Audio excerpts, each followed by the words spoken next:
네, 오늘 안으로 특별 재난지역 선포를 결론 내겠다는 정부의 발표에 정치권에서는 오랜만에 한 목소리로 즉각 환영의 뜻을 나타냈습니다. 여야 모두 총력 대응을 촉구했습니다. 국회로 가보겠습니다. 차정윤 기자. 네, 국회입니다. 네, 여야에서 구체적으로 어떤 얘기들이 나옵니까? 네, 여야 모두 신속한 대응을 촉구하면서 특별재난 선포 가능성을 반겼습니다. 더불어민주당 홍익표 수석 대변인은 YTN과의 통화에서 재난 특별지역 선포에 대한 정부 입장을 지지했습니다. 그러면서 하루빨리 피해 주민을 위한 실질적인 지원이 차질 없이 이루어질 수 있도록 조치해야 한다고 덧붙였습니다. 자유한국당은 일단 환영의 입장을 보이면서도 반드시 원인을 규명해야 한다고 강조했습니다. 정용기 정책위의장은 YTN과 통화에서 이같이 밝히며 재난에 가까운 대형 산불이 왜 발생했는지 또 관계 당국의 책임은 없는지 따져보겠다고 말했습니다. 이에 앞서 여야 지도부는 어제 오전 앞다퉈 강원도 현지를 방문했죠. 고성 상황실을 긴급 방문한 더불어민주당은 추가 경정 예산에 피해 복구 비용을 편성하도록 정부에 요청했다고 밝혔습니다.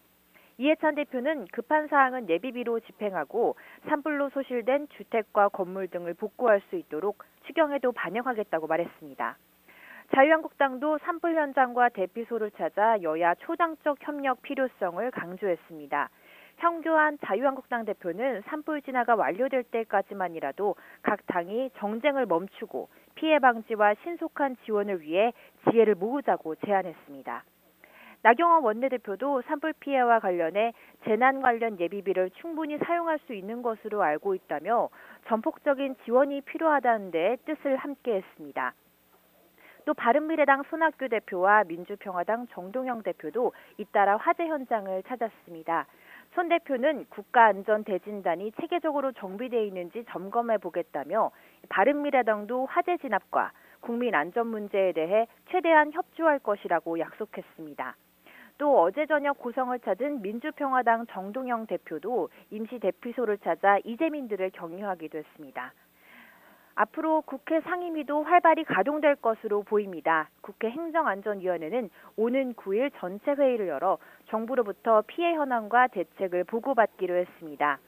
행정안전위원회는 행안부 장관과 소방청으로부터 피해 상황을 보고받고 이재민 지원 방안과 소방헬기 확충 방안 등을 논의할 계획입니다. 이런 가운데 국회는 산불 이재민들을 위해 국회 고성연수원 시설을 제공하고 구호자원도 지원하기로 했습니다.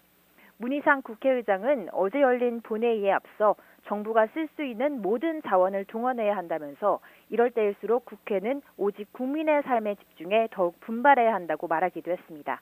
지금까지 국회에서 전해드렸습니다.